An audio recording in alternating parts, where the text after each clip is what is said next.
ആരംഭിക്കില്ല.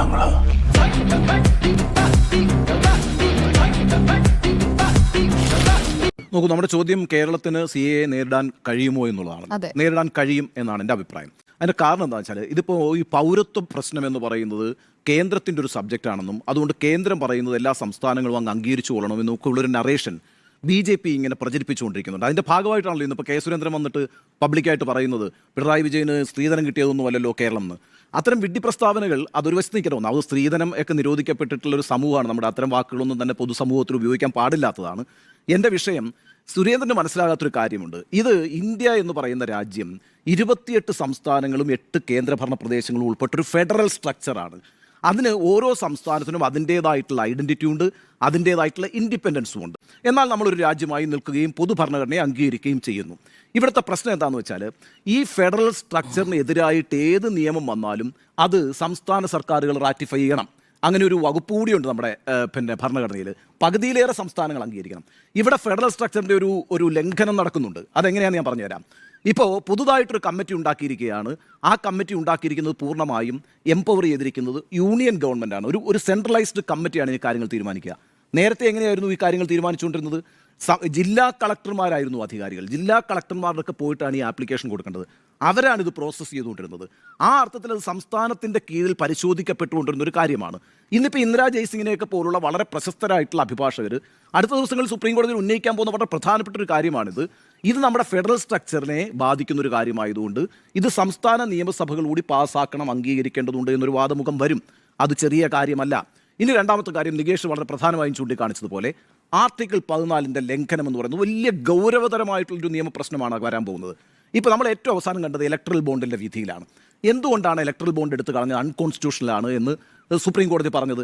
ഒറ്റ കാര്യമേ ഉള്ളൂ, രാഷ്ട്രീയ പാർട്ടികൾക്ക് ആര് ഫണ്ട് ചെയ്തുകൊണ്ടിരിക്കുന്നു എന്നറിയാനുള്ള അവകാശം പൗരന്മാർക്കുണ്ട്. അവിടെ റൈറ്റ് ടു ഇൻഫർമേഷൻ എന്ന് പറയുന്നത് ഭരണഘടനയുടെ അടിസ്ഥാന തത്വങ്ങളിൽ ഒന്നാണ്. അത് ലംഘിക്കപ്പെടുന്നത് കൊണ്ടാണ് ഇലക്ട്രൽ ബോണ്ട് അൺകോൺസ്റ്റിറ്റ്യൂഷണലാണ് എന്ന് പറഞ്ഞത്. സമാനമാണ് ഇവിടുത്തെ സ്ഥിതി.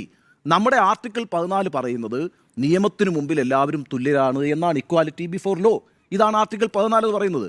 ഇവിടെ പുതിയ നിയമം അനുസരിച്ച് ഒരു ഹിന്ദുവും ഒരു മുസ്ലിമും നിയമത്തിൻ്റെ മുമ്പിൽ ചെന്ന് പൗരത്വം ആവശ്യപ്പെട്ടാൽ ഒരു നിയമം ഈ മുസ്ലിമിനെ അകറ്റി നിർത്തുകയും മറ്റൊരു നിയമം അതിൻ്റെ ആനുകൂല്യം ഹിന്ദുവിന് ലഭിക്കുകയും ചെയ്യും. അങ്ങനെ 2 നിയമങ്ങൾ വരും. അത് സാധ്യമല്ല.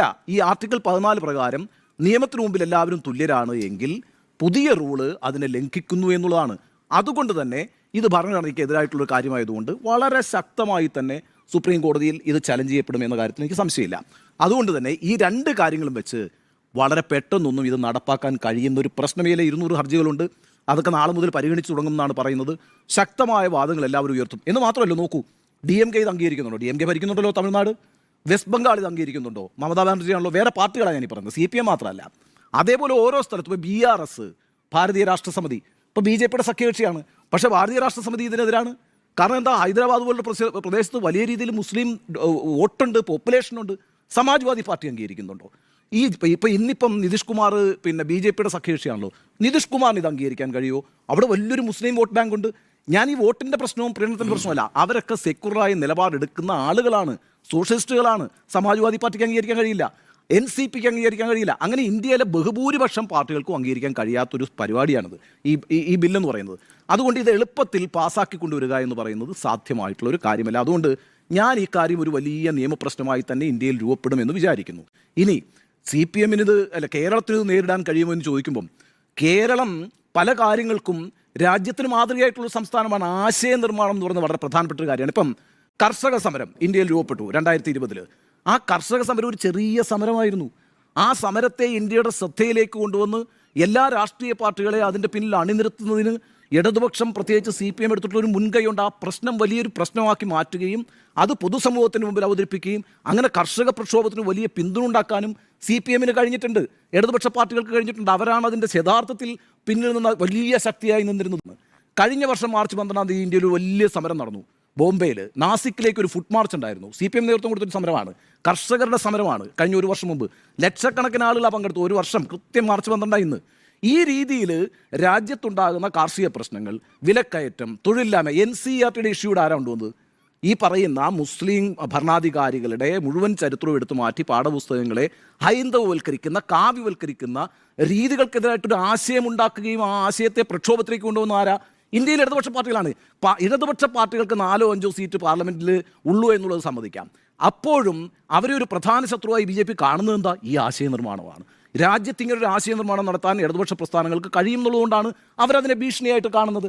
അപ്പോൾ കേരളം ഇപ്പോൾ ഇത് നേരിടാൻ, കേരളം എന്ന് പറയുന്നൊരു സംസ്ഥാനത്തിന് കഴിയുമോ എന്ന് ചോദിച്ചാൽ, സംസ്ഥാനങ്ങൾക്ക് വലിയ ശക്തിയുള്ളൊരു ഫെഡറൽ സംവിധാനത്തിലും അതിനെ അംഗീകരിക്കുന്ന ഒരു ഭരണഘടനയ്ക്കും കീഴിലാണ് നമ്മൾ ജീവിച്ചുകൊണ്ടിരിക്കുന്നത്. അതുകൊണ്ട് കേരളത്തിൻ്റെ ശബ്ദം മുഴങ്ങിക്കേൾക്കുന്നതിൻ്റെയും അതിന് പിന്തുണയുണ്ടാകും. കേരളം ഇക്കാര്യത്തിൽ രാജ്യത്താകമാനം ഒരു പെർസെപ്ഷൻ, ഒരു അഭിപ്രായ രൂപീകരണം നടത്തുന്നതിനുള്ള മാതൃകയായി തീരുകയും ചെയ്യും. അതുകൊണ്ട് എൻ്റെ അഭിപ്രായത്തിൽ കേരളത്തിന് ശക്തമായ നിലപാടെടുക്കേണ്ട ഒരു സാഹചര്യമാണ് വന്നിരിക്കുന്നത്. കേരളം ഇതിന് നേതൃത്വം കൊടുക്കും എന്ന് ഞാൻ ഉറച്ചു വിശ്വസിക്കുന്നു.